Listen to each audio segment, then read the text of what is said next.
What's up, y'all? Bondo gonna be talking about shooting in NBA 2K22 on current gen and next gen. This because there isn't very much overlap within the games and how shooting works. Shooting is relatively easy on both games, and there are a few differences here and there, but it's mainly the same thing. And I waited a month to make this video because I've noticed first 2 weeks in the game, I'm like, wow, I'm shooting 70% in the park and the rec. This can't be sustainable. And it is. It was sustainable, because my ratings were a lot lower. I didn't buy any VC to upgrade my character, and yeah, I was shooting at 70% to start the game off. So it's sustainable. They haven't changed anything with the shooting so far. They have made some slight adjustments to badges, but it is still very easy to shoot. And without delay, let's get into how you get your shooting badges.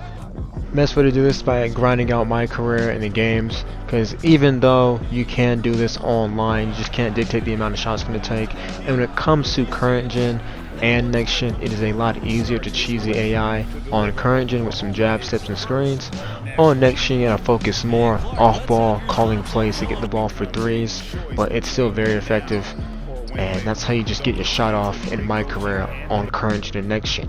When it comes to the practices and the drills that you want to do that offer the most badge points and are the easiest, for current gen you have free throw golf, easy drill, easy stuff to do to get you all your badge points. And for next gen you have the corner 3 drill. Again, it's easy. You don't need to have your ratings maxed out yet to get 3 stars on these every time. Like, they're not hard drills at all.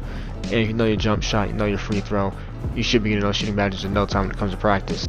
Additionally, when it comes to next gen, they have the Chris Brinkley shooting drills, which offer even more badge points for shooting badges, and you're able to do this like every time you do your daily spin. So it's like once a day, and they're very quick and very easy. They only take like 2 minutes tops. So do these whenever you can, and you'll also be making more progress towards those shooting badges. If you're only going to learn one thing from this video, you have to learn that sniper is the best badge in the game. This badge is going to be popping up on every shot. And I literally mean every shot. Even if you don't have the best timing, you're hitting slightly early, slightly late. If you're able to do that consistently, you'll be able to make shots consistently with this badge. Like, this badge is that good. And another thing is, when it comes to this game in general, they really reward good shot selection. So if you're taking open shots, you got a very good chance of making them, because the game wants to reward good shot selection this year. Because in previous years, what players would do, they would leave randoms that they know couldn't shoot, because they couldn't green their jump shot, they'd let them just shoot threes. And yeah, they may make a couple, and they may miss a lot. Like, they'll play the RNG game with them, and I guess 2K wants to reduce that this year by rewarding players for taking good open shots, which I don't have a problem with, because it will keep newer players from getting discouraged often for missing open shots, even though they have a high enough 3-point rating.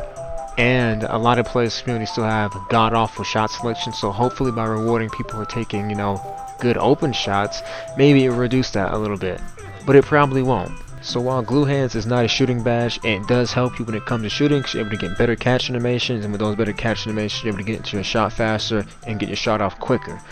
And the reason why this badge is essential, well, it's essential for everyone if you want to be driving, cutting, or even just moving off the ball to catch, because you get less poor catch animations that lead to being slowed down and stopped, compared to getting a clean catch animation and being ready to shoot. So I recommend it on silver.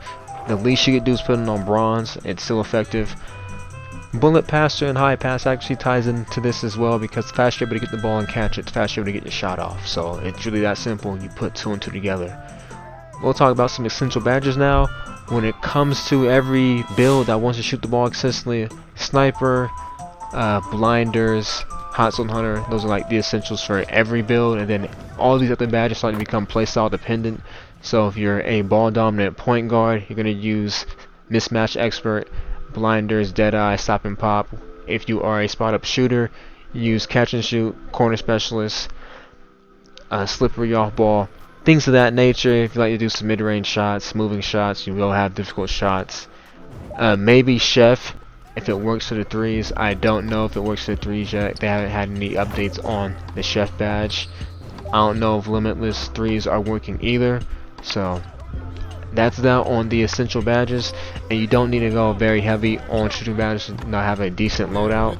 Like, you only need like 12 for current gen. That'll be around maybe 20 for next gen. So you don't need to go overboard with shooting badges to have a good shooting loadout to shoot consistently. But one thing that you shouldn't be doing If you know you can't shoot consistently, you should not be that guy with the 63 ball trying to green consistently in the park because some YouTuber said that you can green with the 63 ball. Don't be that guy. You cannot shoot like that. You're not that good. No disrespect, but you're not that good.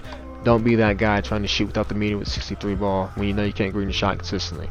When it comes to the meter and no meter, yeah, you can have your meter on or off. It really doesn't matter if your rating's high enough. I have it on current gen. I have it off on next gen. I shoot 70% on both platforms, so it really doesn't matter. I shoot slightly higher on next gen, but that's probably because I'm playing that game a bit more and I have a bit more games in. So it's the same really.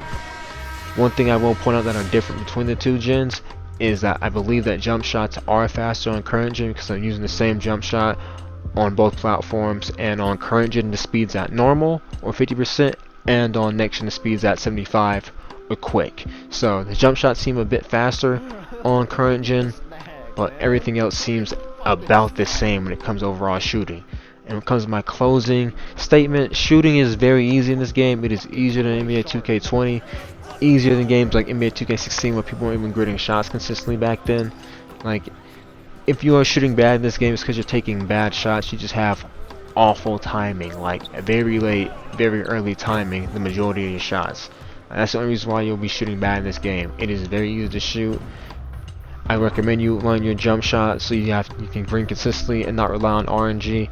But if you want to rely on RNG this year, you can, especially if you're getting OP and have high enough rating. If this wasn't mentioned earlier, your stamina does affect your shot speed, so when you're at full stamina, it's the faster your shot typically will be, and if you're at, low stamina, half stamina, your shot progressively gets slower and slower.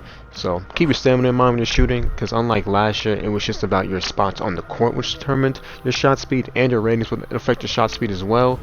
But that's all I got. Just practice your shot, and don't take dumb shots, and without the way, ladies and gentlemen, y'all stay safe, and I'm out.